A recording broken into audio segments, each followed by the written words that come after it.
Chapter 1. Normal isn't what it used to be. This is a story about change. Hey everyone, Devin here. I'm taking a look at this game, Beacon Pines. This is currently part of the Humble Choice bundle, I believe, and I have not tried it yet, so this is my very first exposure to it. Nestled in a shallow valley is the town of Beacon Pines. Far from the town square, across the river, past the neglected welcome sign, a young boy walks alone at dawn. His name is Luca Van Horn, and like you, dear reader, he's here for a reason.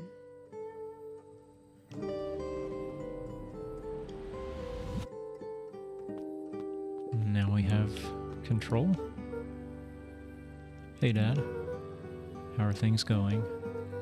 Today is the first day of summer vacation. I start middle school next year, I guess. I was 6 years old when you died, and it's been 6 years now. From here on out, you'll have been gone longer than you were here. It feels like that should mean something. Mom always said that this tree was your favorite spot in the world.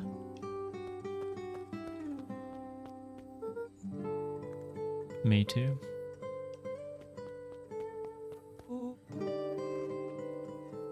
Hey, Luca.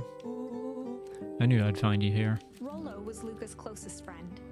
He possessed many fine qualities, but subtlety was not one of them. Well, after I banged on your door till your gran answered, and after I checked the pond and climbed up to the treehouse, then I knew I'd find you here. Rollo finally noticed the tears swelling in his friend's eyes and the flowers on the grave. Oh, yeah, right. You and your mom always did this on your dad's birthday. Yeah. I didn't know if you were going to keep doing it now that your mom's gone too. Wow. This is a lot. She's not gone.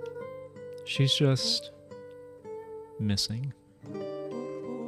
Sorry, I meant to say since she went missing. She's gonna come back, Rollo. Of course she is. Okay, Dad. See you next time.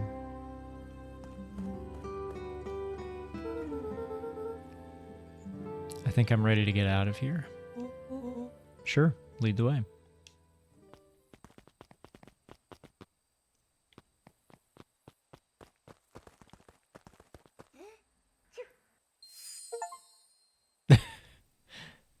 Found the tickle charm. Wonderful! I had a good feeling about you from the moment you opened my book. That charm is a very special thing. Very special indeed. Keep hold of it for now. Its purpose will reveal itself soon enough.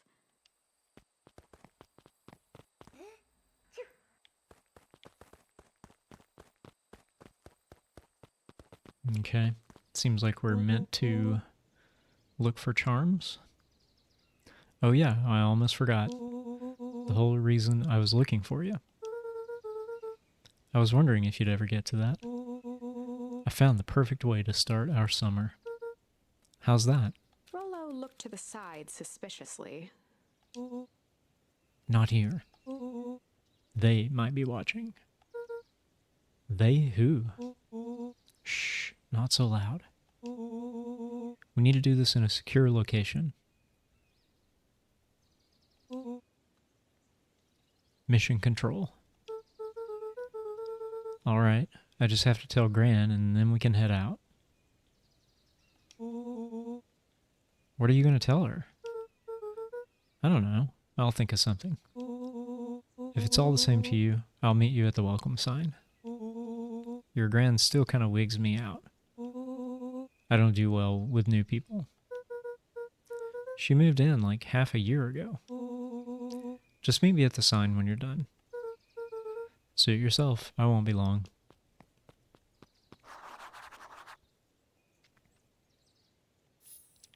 I guess Luca's gran has come to care for him since his mom is missing and his dad is gone. Dear reader, forgive me for this interlude. Remember that charm you found in the dandelion patch?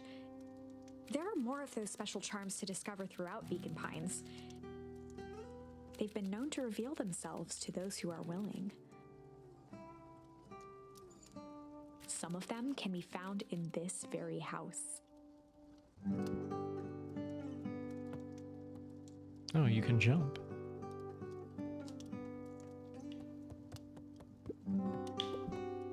Just some dusty knickknacks.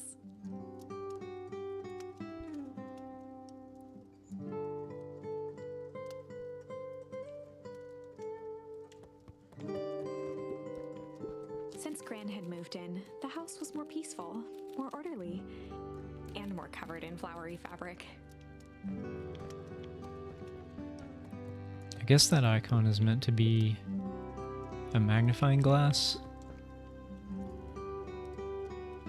The perspective makes it not quite look like that. Gran had already lit the fire. She kept a warm house, as if by grandmotherly obligation.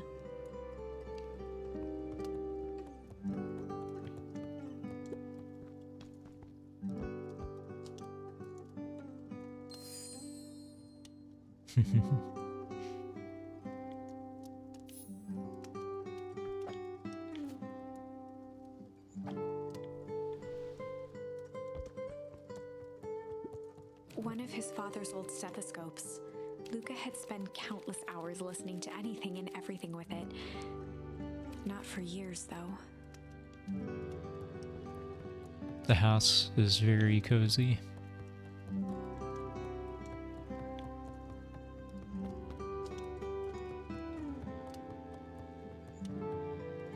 I can't help but wish that the characters were voiced. An array of prepared meals crowded the refrigerator. And part of that is that the narration is so well done. I'd like to hear what the characters sound like. Each labeled with the day of the week. A pair of dull scissors, a broken can opener, a mostly empty bottle of glue, and some loose string.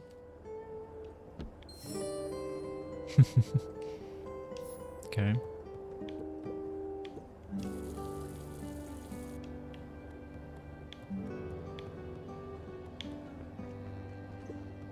The only piece of furniture Gran had brought when she moved in was an old hutch.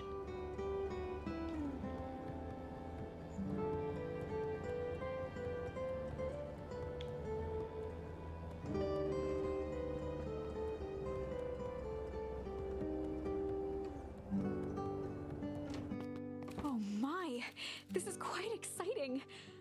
I am now certain that you are the one I've been waiting for all these years. You'll recall I was a bit coy regarding the use of charms earlier. Excuse me, I tend to have a flair for the dramatic.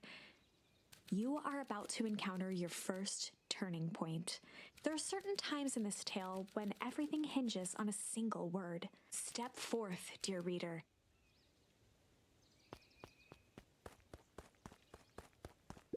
A sturdy old wheelbarrow.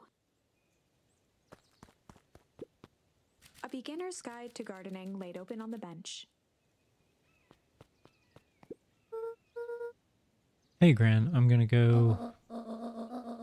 For Pete's sake, go change out of your pajamas before you say another word. But nothing. Inside clothes are for inside. And outside clothes are for outside. Lucas stared at his feet and muttered under his breath. Mom always let me wear my pajamas in the garden. Well, Eleanor isn't here, is she? Now go upstairs, change, and then we'll talk. Right, of course. I forgot about the pajamas.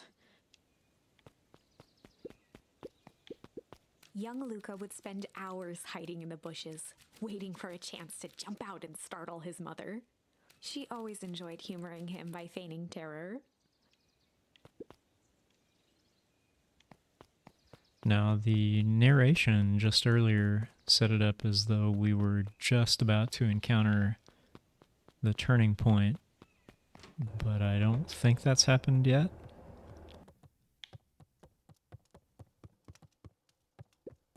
Luca paused at his parents' bedroom door. He just wasn't ready to go in yet. Gran had commandeered the upstairs closet when she moved in. Some things need shelter from a young boy's mischief, she said.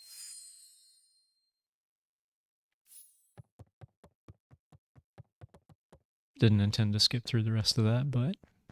Gran's bed was undisturbed. Luca didn't mind that she had a habit of falling asleep in front of the fireplace. It meant that he could read late into the night.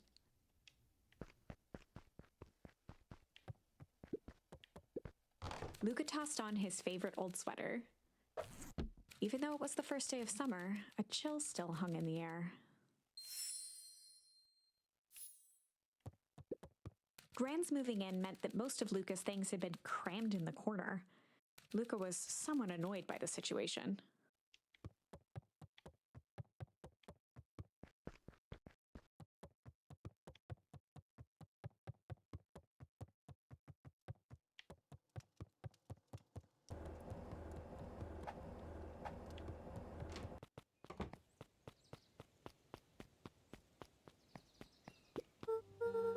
Okay, I'm gonna go hang out with Rolo for the day. See you later. Hold up now. Where are you and Rolo headed exactly? Oh, nowhere special. The less Gran knew, the better for everyone involved.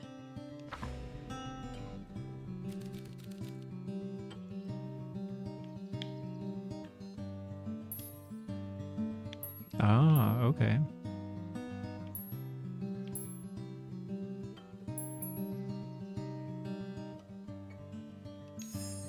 We were just gonna go chill for the day. The best lies are built on truth. You boys are always in a hurry to do nothing. We stick to what we're good at. Well, make sure you are done chilling in time for supper. Easy. Impressive. You've managed to navigate your first turning point without too much of a mess. Okay. That is the power of charms. A single word can change everything. I think it's time to introduce you to the Chronicle.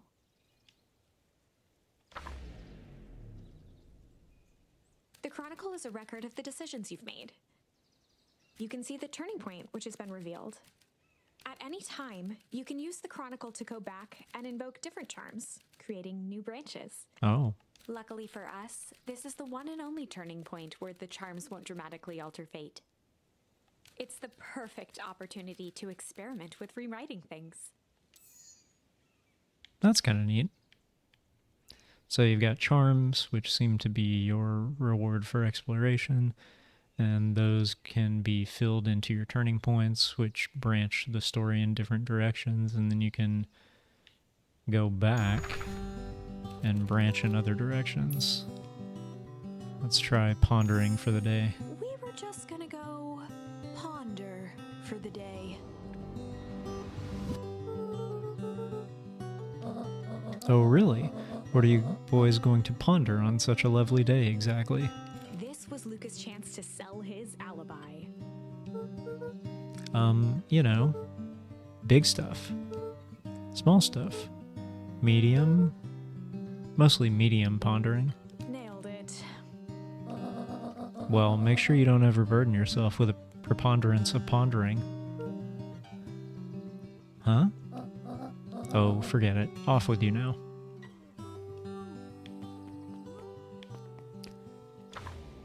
And now I guess I can try this again. Let's see what the last one does. We were just gonna go hide for the day. Hide? Traditionally, when one is trying to hide something, they avoid literally using the word hide. Yeah, I guess Rolo bet some other kids that we could beat them at hide and seek. Aren't you a little old for that? It's not like there's much else to do around here. Well, make sure you boys are done playing your little game in time for supper. All's well that ends well.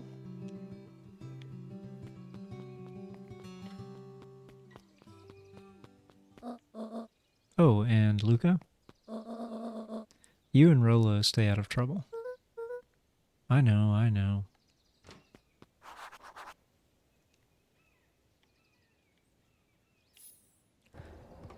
It looks like maybe the charms don't get used up, so maybe you can use them multiple times. Just based on the interface elements I've seen so far. Could be wrong about that though. I keep wanting to use B to run. Is there a run? I don't think there is.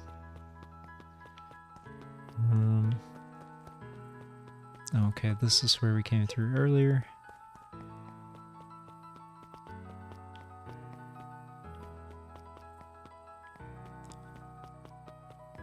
Yeah, Rolo is not here, so I probably went the wrong direction.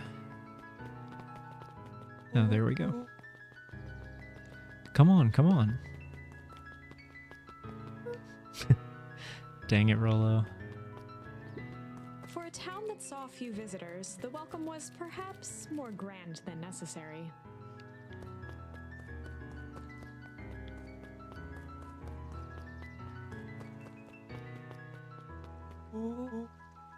You know the drill.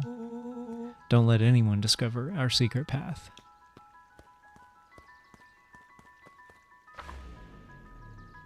Chapter 2. Welcome to Beacon Pines. For many years, this valley had been a small mining outpost. It wasn't until Sharper Valentine built his fertilizer company that Beacon Pines was established. Over the next 30 years, the town had grown and prospered until the foul harvest and his sudden death. In the 6 years since, everyone was simply trying to get by.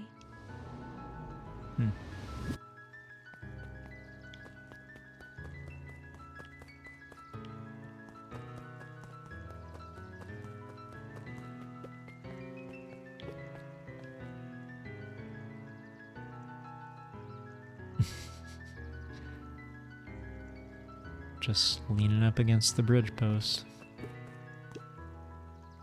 Old Pickler's Pond.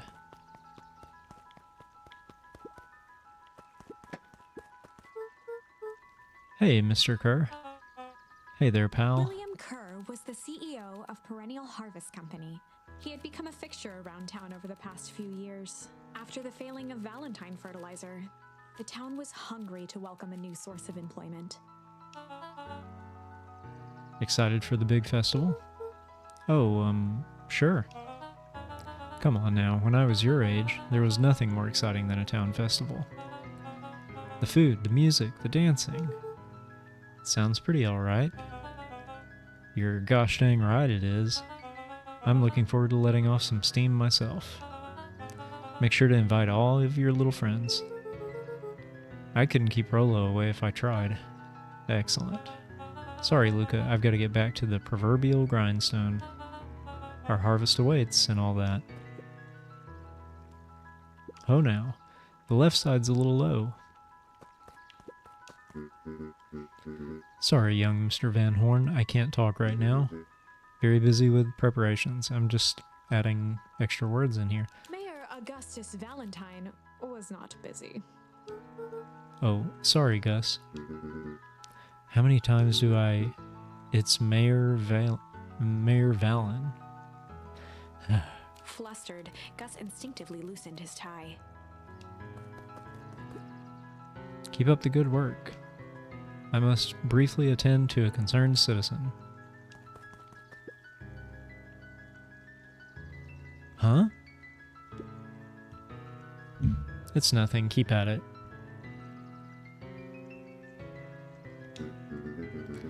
Alright, what can the mayor of Beacon Pines do for you today? Oh, just saying hi, I guess. Well, good day to you too, young Mr. Van Horn.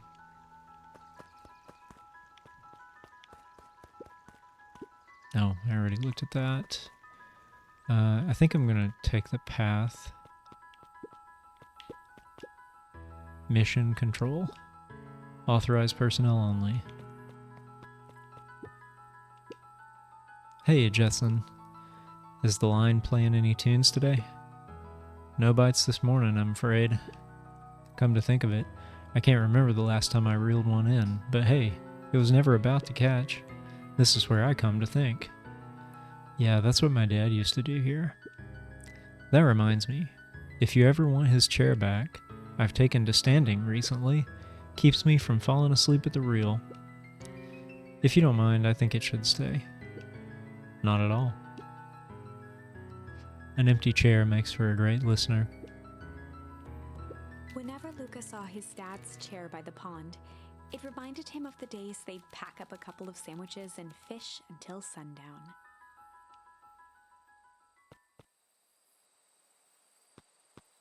Oh, now I'm controlling Luca opened the tackle little box Luca. and picked the perfect bait.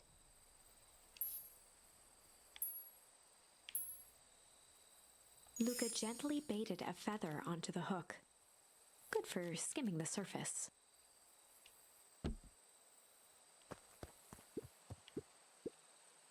Give it a good cast now.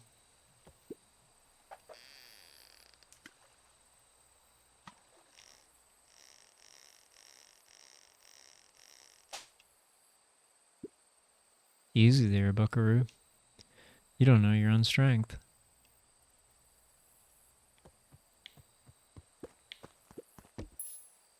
Luca gently baited a feather onto the hook. Good for skimming the surface. Let's try that again.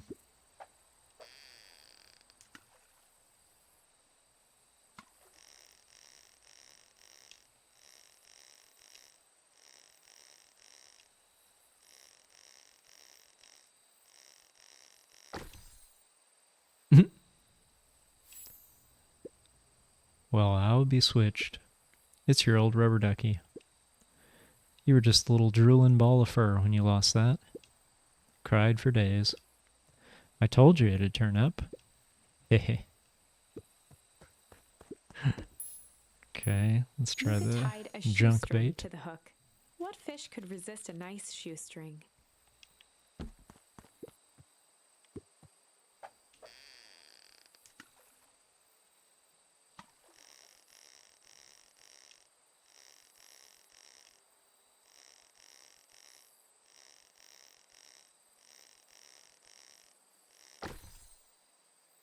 Mm. Where do you think the other one is? Hard to say. Sometimes things drift away. That's not fair. No, it's not. Well, whatever it is, I hope that the other boot at least has a sock to keep it company. Looks like we could use some new bait. What do you say we head out and find some more?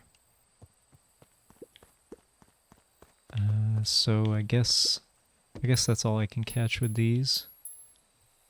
Luca tied a shoestring. What fish could resist it? I don't know if I guess I now have to fish. Let's see if I can catch anything else.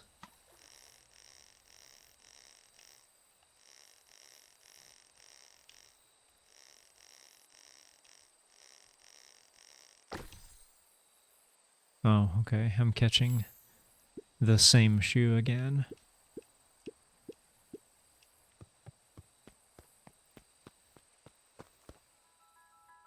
Okay.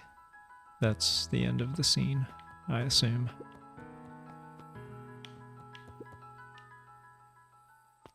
Oh wait, now I'm going back into the scene? Okay. Alright. I don't think there's anything to do in the scene.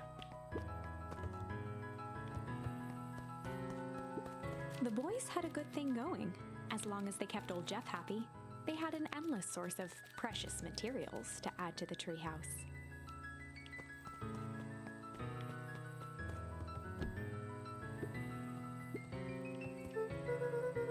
Okay, what's this top secret plan to start our summer? So, you know the abandoned warehouse by my place? The old Valentine building? Yeah, well, it isn't abandoned. What makes you think that? Get this. Last night, it was glowing. Glowing? Are you sure? Kinda. That place has been empty since the fowl harvest? Yeah. Who would even want to poke around that place? We would, Rollo. We would. Wait. It's just a busted old warehouse. I just meant we could do some research at the library. You want to actually go to the warehouse? What do you expect to find? Answers. My mom's out there somewhere. And it seems like everyone wants to pretend that she's gone for good. You don't have to come, Rollo, if you don't want to. Luca, remember that time I sort of accidentally burned down the chicken coop? And you jumped in and said it was your fault before my paw throttled me? This is a flaming chicken coop sort of deal. I've got your back. Thanks, Rollo. Now that I think about it, poking around a decrepit fertilizer warehouse is exactly how I want to spend the first day of summer. Let's go. Guess I should poke around in here first, shouldn't I? Luca looked up at the satellite dish. Rollo nearly killed himself putting that up into the tree. Okay. While it didn't turn the radio into an interstellar communicator, as he'd hoped, it did at least boost the signal enough to overhear truckers one town over.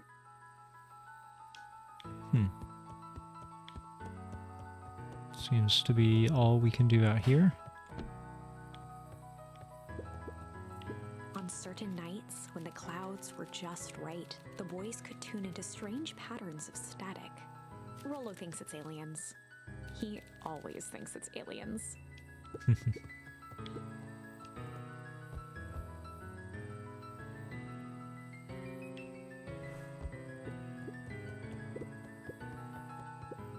After Luca's father had passed, Rollo became obsessed with them building their own Hank atomic star scraper. It was some time before Luca realized it was Rollo's way of keeping him occupied.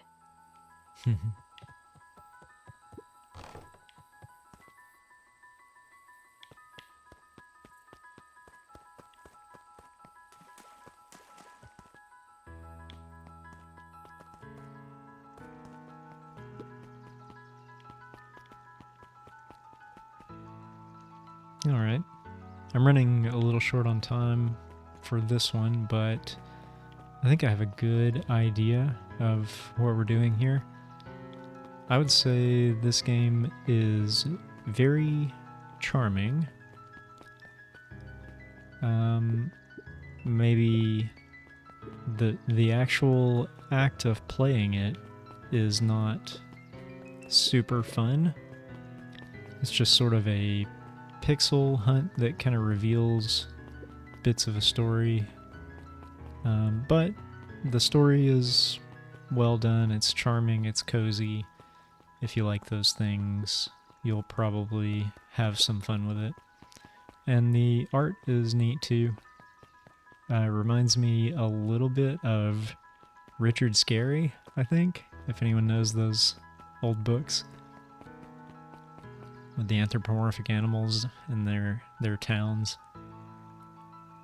Anyway, that's all for now. Join me on the next video, and I will see you then.